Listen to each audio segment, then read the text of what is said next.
Hello guys, West Country Explorer here, and here we are, day 9, the final day of walking the Pilgrim's Way. Like I said, I've been camping out last night, sort of just near Old Wives' Lees, and I've got the final 5 miles to do down into Canterbury. So the walk in all, well, different sources give different distances for the Pilgrim's Way from Winchester to Canterbury. So if you look at Wikipedia, it says it's about 119 miles. The guidebook that I've got says it's 136 miles. And the British Pilgrimage Trust website says it's 153 miles. You know, so 3 different sources giving 3 different distances. Suffice to say, it's over 100 miles. And I've got the last 5 miles to do today. So what do you say, guys? You fancy joining me for the last 5 miles? Of course you do. Come along for the walk.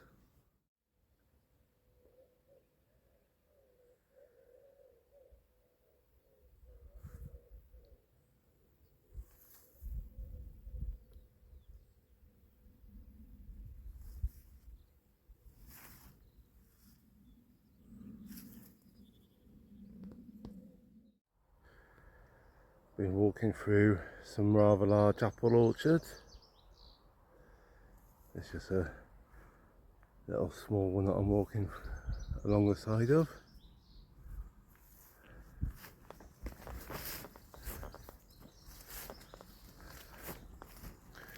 Good old Kentish apples.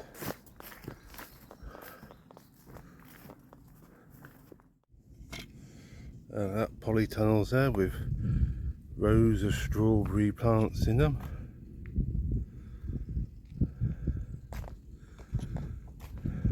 Very nice. More polytunnels over there. Well, that's going to be strawberries as well, looking at it.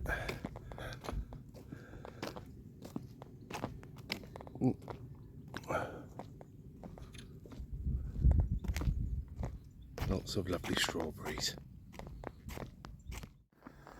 For a little while now, the route's been going along the side of a country lane, and quite a busy country lane. It's a little bit bendy as well, and you know, loads of cars going by. Not always overly easy to sort of keep out of the way. Starting to do my nutting, but thankfully the route's come off that country lane now onto sort of a bit more of a track way. So thankfully I'm away from the vehicles again, I'm away from the cars, so all good.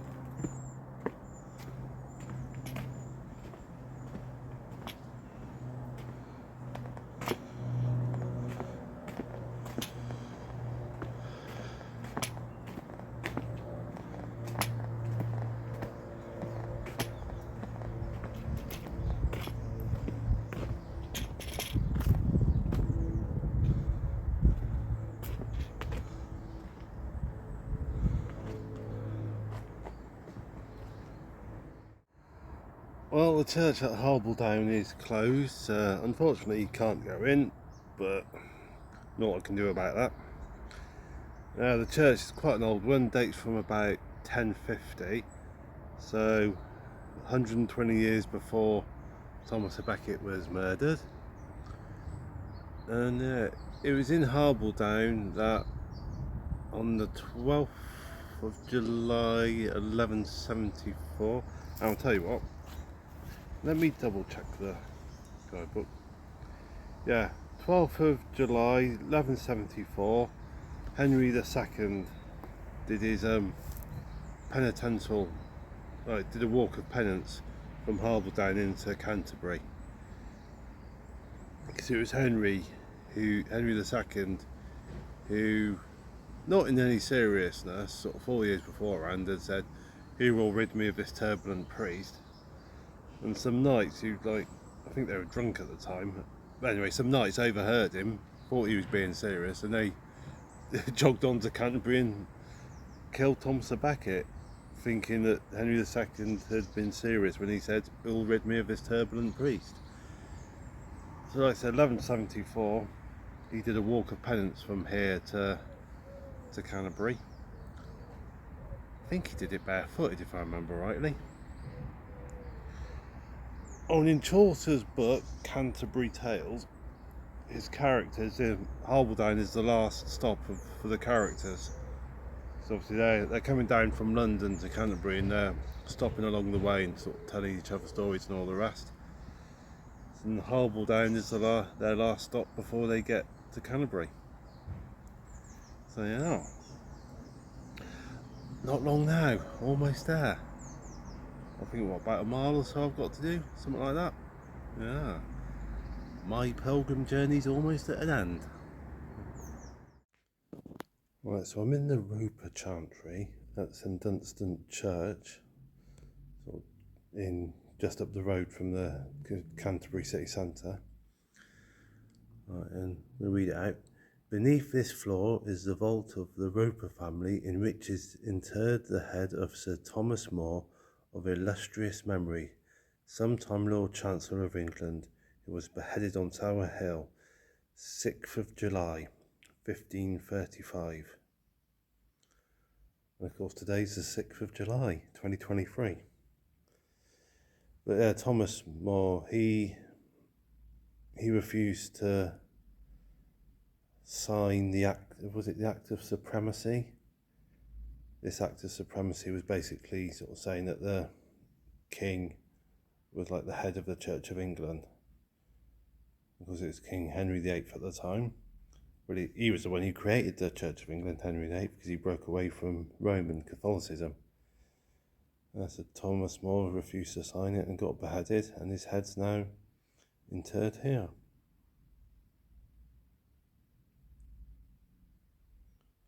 He was beheaded on the 6th of July, 1535, and feels quite, in a way, is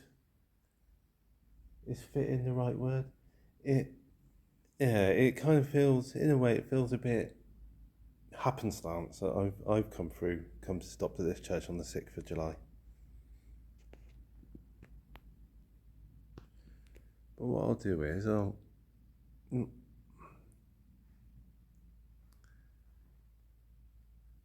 seeing as I'm in the church, rather than showing you just that plaque,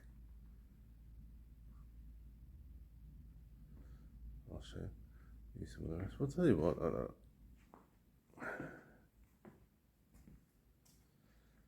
feel free to pause if you want to learn more about Sir Thomas More.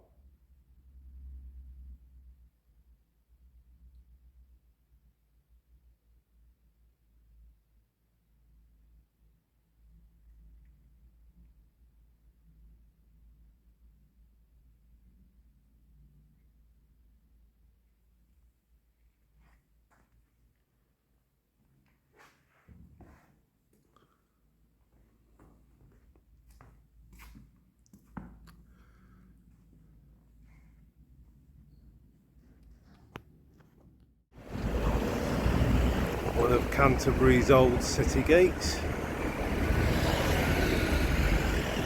We've got all the cars going around it nowadays.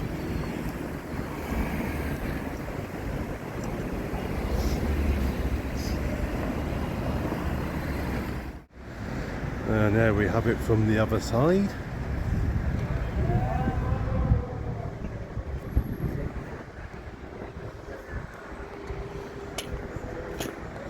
Canterbury's pedestrianised high street. So, almost there, guys, almost there. Coming down to it now.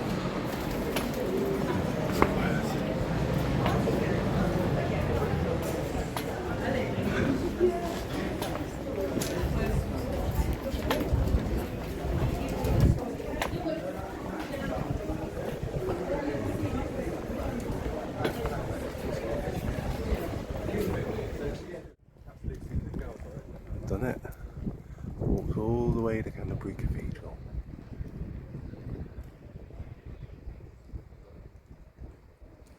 I'll be going in a minute.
Down in the crypt here, there's some kind of service going up in the main part of the cathedral.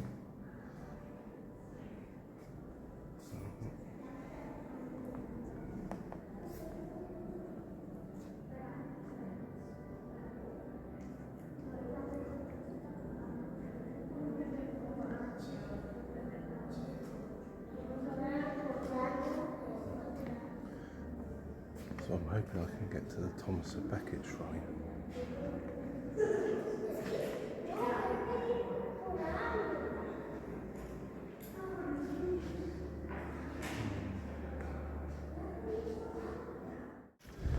Well, I can't get to the Thomas à Becket shrine just yet.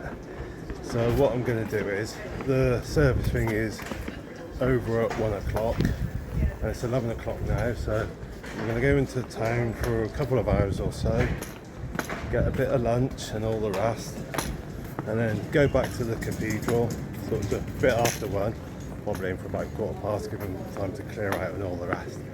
And then I'll be able to go and see the Thomas à Becket shrine, and once I've done that, I'll feel like I've properly completed the route.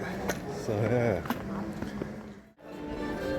Well guys, I was sitting in the local Spears having lunch, and while I was there I was looking at train times home and prices of train tickets and all the rest, and it worked out best for me to get the 12:37 train home from Canterbury West. That worked out the cheapest by quite a way, and considering the way train prices are nowadays, especially here in Britain, getting the 12:37 train home and thus missing out on being able to go and see Thomas à Becket shrine, that was the most practical decision to make. I mean, if I'd waited until after 1 o'clock to be able to go back in and see Thomas à Becket shrine, yes, it would have been nice, but the extra cost on train tickets, yeah, I ended up deciding I'll have to give that a miss for a day. And I mean, when I did the walk 5 years ago, I saw Thomas à Becket shrine then, so I've seen it. So, but I'm missing out on it this time. And that, plus the fact that because a big part of the cathedral's closed, I could only sort of see bits of it plus the crypt. It kind of feels a little bit anticlimactic. And that, so yeah, getting towards the end of the walk and only being able to see a bit of the cathedral. Yeah,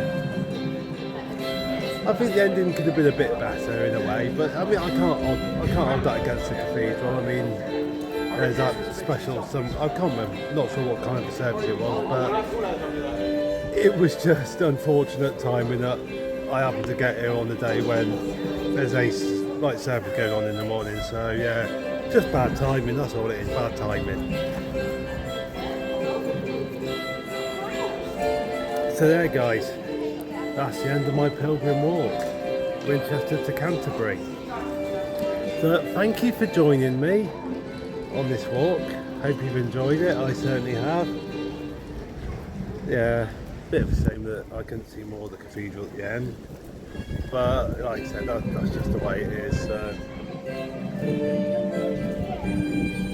Anyway guys, I'm going to bring this video to an end. Thank you for coming with me. Hope you've enjoyed.